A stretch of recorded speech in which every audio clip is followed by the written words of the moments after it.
Welcome, Bulldog fans, to another week of SEC football, another week of SEC road football from Mississippi State. First one was not a lot of fun, Steve. I was over at Athens. You were at a safer distance there. But from your vantage point, just quickly touch on what you saw in the Mississippi State game at Georgia.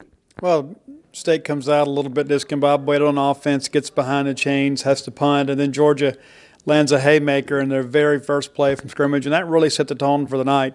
State had an opportunity to get back in it, down 14-0, would put together a pretty methodical drive, one of their best drives of the evening, had to settle for a field goal, and you just kind of felt you needed to get points there, but you felt like it was a bit of a letdown. But from there, Georgia really kind of went on and put the Bulldogs away. But kind of a disappointing ball game, as Nick Fitzgerald said, kind of a reality check. Maybe Bulldog players and fans alike maybe thought a little more of this team than maybe they're ready to take on. So this week is a true test for the Bulldogs to kind of right the ship. Of course, one of the risks, especially in early season, you start comparing scores, not just your own scores with the teams you just played, lost to / beat scores. That's dangerous at this stage because everybody's trying to find out who's good. Well, I think we know one or two teams nationally that are good, but just looking at the SEC as a whole, there's some. I watched last night A&M and Arkansas replay of some other things. It's really an uncertain conference at this point. Georgia looked very, very, very good, dialed in. Are they really that good? Was Mississippi State as bad as they looked that night, or was they as good as they looked against LSU? I think both coach and player we talked to today said you're somewhere in the middle because you're trying to find that equilibrium was the phrase we heard today, courtesy of David Brand of Associated Press. Yeah, David, I think you're right. I think, like you say, head-to-head, State's a much better team than LSU. Head-to-head, State's not as good as Georgia. So what does that mean? I think it's safe to say that Georgia is the contender to win the West and East, probably to represent the East in Atlanta. Because if you look at what we've seen thus far, and like you say, David, it's kind of a slippery slope when you get into comparing teams. But Georgia certainly looks the part of a contending team, at least in this conference. And when you look at the rest of that division, there looks to be a lot of mediocre teams in there that Georgia should be able to beat. But, David, a lot can change over the course of a season. But as we discussed today with Dan Mullen and Nick Fitzgerald, this Bulldog team is still pretty good. It's just a matter of how good they are, and we'll determine that over the next 8 weeks. Right. Don't want to talk too much about Georgia at this point, but more how it leads into preparations for Auburn, because Auburn in some ways be very similar. Defensively, I think they play not identical, but a close enough comparison. Offensively, a very different category from Georgia, whereas Auburn does have the power running game that Georgia showed. I don't know if Auburn's is quite that good in the passing attack. Of course, we didn't expect that from Fromm, but he came out and stung State a couple of passes early. But looking at it right now, the key, and we'll talk more about Auburn, is State finding that equilibrium, realizing that, as Fitzgerald said, I mean, you're not as bad as you looked that game. You probably weren't as good as you looked at LSU. Who are you at this point? And also, one reason that Dan Mullen was so even-keeled post-game after most bad losses, usually he's really emotional. He wasn't this time, nor were players. They basically admitted that night, and they told us again today, they didn't practice well. I think they knew going to that game they were not ready for it emotionally, tactically, those things. But they know that, they recognize it, and now they're going to address that this week. Yeah, and Fitzgerald even said they're going to try to get dialed in like they were the week of LSU. And you really felt like going into that ball game, State had something to prove. They've got something to prove again, David, and that is that the Georgia game was really more of the anomaly, the exception rather than the rule. This is a good Georgia team and a good Auburn team that Georgia team will face Auburn this weekend. And from a talent standpoint, I would have to say they're comparable. You could argue Georgia has recruited a little bit better, but Auburn by large has done a great job on the recruiting trail, especially on defense. Last year they show up here, you have a running back go down, and you have a running back that came in, I think, that had a dozen carries or so career-wise. He runs all over State and never really adjusted. So I'm eager to see what Todd Grantham will do with that Gus Malzahn offensive attack. Yeah, we talk about the comparisons. Last year, that was the least ready State was to play a ball game, was the Auburn game clearly last year. And it showed in the first half, I think, 35 points by halftime. So State played a decent second half and got their ship together after it went on. Took a few weeks, but they got things together. This team should not take a few weeks to get it back together because they know what they can do after a loss. They know what they can do after a win.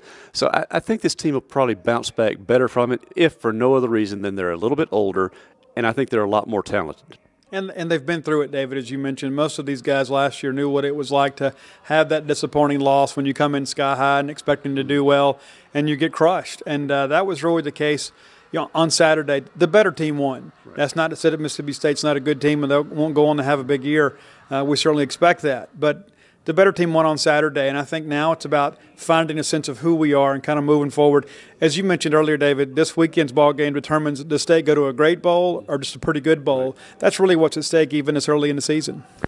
Talking briefly some of the points that we got from Dan Mullen today, let's update a few injury situations. Gabe Miles, they hope to have him back practicing by the middle of the week, which would make him pretty iffy for this weekend's game.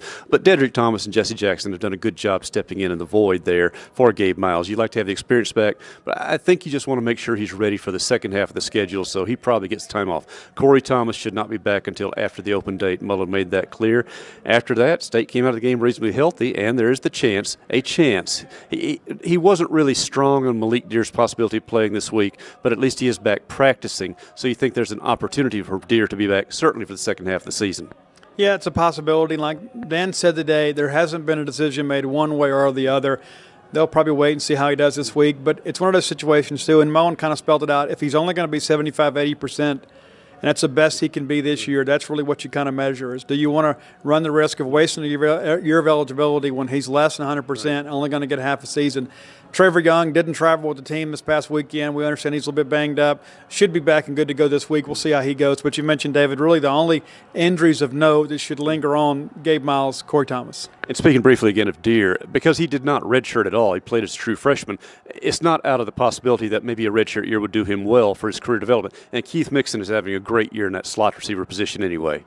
It's true, David. And, State misses that deep vertical passing threat. State's never really had – save Eric Moulds, really had those guys that consistently got in there. Kevin Prentice is a guy. But, this roster, we kind of knew coming in they were a little bit vertically challenged, not to pardon the pun there, but we knew that it was really more slot receivers and some X receivers kind of in development. And the tight ends as well. Sure. And you've got Donald Gray kind of playing out of position there as an X receiver when he's probably a Z or a slot receiver. But they're doing the best they can with what they have. There is help on the way for next year, but that doesn't help you this fall. You've got to find a way to move the chains. At the same time, Nick Fitzgerald and Coach Dan Mullen also said the State has got to take more shots down the field. They can't force them now. It's not just like we're going to do it even if it's not there.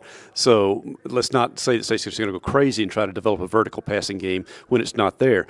But Mullen made the comment that maybe Nick is gone. In the last game, in his progressions, he jumped straight from, say, stage 1 to stage 5 instead of doing 2, 3, and 4. And like you pointed out, was immediately looking for, say, a Donald Gray or his running back underneath that was not looking for some of those downfield balls. They can't force it again, but against Auburn, you're going to have to at least stretch things out because their run defense is really outstanding. Matter of fact, the whole defense is good. They're leading the SEC in yards allowed per play at 3.6, but State's seen good defenses. How do you think State practices this week, once they get that focus back, to attack this Tiger defense? I think you got to attack the linebackers. You've got to put them in a situation where they can't get downhill and always be thinking run first. And as you mentioned, David, there's some guys out there, especially those tight ends, that really kind of a lost personnel group this past weekend. Maybe they had to stay back and more max protect or whatever, but I think you've got to have them more involved and really put those linebackers in a decision-making process. As we've seen with Nick Fitzgerald, his development in a very short time, he's only played quarterback for a few years. It's not like he grew up playing the position. But that said, there were some reads that he missed. And like you said last week, that was really the whole thing about, chicks dig the check down and that sort of stuff. And Mullen said today he probably rushed it a little bit, kind of going from that first read to the fifth read. This week, I hope that he can be a little more methodical as approach and maybe find Dedrick Thomas when he's kind of slinking open there and getting open for perhaps a touchdown. Turning to the Bulldog defense, that was not the kind of defense we saw against LSU or any other game. They were beaten at the line of scrimmage. And to my eye, being there in the press box, it looks like they were a tick slow off the ball, whether it was from thinking too much or uncertainty about what they were supposed to be doing in those situations, or just Georgia was that good at the line of scrimmage. They didn't play that well. Jeffrey Simmons was a non-factor in the game, a real surprise there. And I thought the tackling was good by the linebackers and safeties. The problem is they were having to make the tackles because not much was getting done at the line of scrimmage. Do you see that as something the State will really try to focus back on this week and get back into that, setting the edges, making those interior clog-ups, and making contact and trying to bring the guys down? Because if you're leaving guys like Petway for the safeties to tackle, that's not a one-on-one matchup you're really looking forward to. No, David, it's not. And Dan Mullen had mentioned today there were several times on film where State got themselves out of position, didn't fit a gap right, and then leaves a gaping hole there. And Georgia did a good job kind of mixing it up, too, to their credit. They ran some Wildcat stuff, as you saw, had some success with Chubb there. Probably the most talented backfield that State's going to see this year. Hopefully they'll learn from it. Probably the second or third most talented running back this weekend, if not Alabama. But certainly, Bulldogs are going to be tested. And you're right, David. Jeffrey Simmons, after having 3 great weeks, had kind of a so-so week this week. But, he's no longer a hidden man. People are going to be game planning, trying to find a way to stop him, trying to keep him confused at the point of attack. But Brian Baker and his group, they've got to set the tone this week, as we saw last year. Once that Auburn running game gets going, they don't pass the ball. They'll just keep lining up running the same play until you stop it. So this weekend, 5 o'clock on the Plains. I'll certainly be down there. I believe, Steve, you're planning to make the trip this week. So we'll be having live reports from there. But as the week goes on, we'll be talking to Coach Grantham tonight, some defensive dogs, get some offensive players tomorrow. And then State will shut it down for media access for Wednesday and Thursday, get ready for the Friday trip down to Auburn. Mississippi State looks reasonably healthy for the game. But more, it's not the bodies, it's the mindset. And after what Nick Fitzgerald, as Steve said, called a reality check in so many ways, we will find out only at game time, did they get the focus back during practice? Did they have to redo a lot of things like last week, or did they start getting things right? Offense, defense, special teams, all those areas. This is a test. As I wrote yesterday, and as Steve reminds, this is a game which will not so much determine the whole course of State season, but this is the point where you start taking shape already in a really shaky SEC, except at the very top and at the very bottom. It's a great big muddled middle. These are the games that determine who goes to what bowls in December or even in January, which is Mississippi State's goal here in 2017 as they build towards what we think will be a really good 2018 season as well. So I guess the takeaway is, remember, it's a long process. What you saw Saturday is not a final product any more than what you saw the previous Saturday was a final product for this Bulldog team, which means the fun continues as we watch Mississippi State grow into what it is for 2017 and beyond. So for Steve Robertson, for Gene Swindoll, Mike Nemeth, this is David Murray.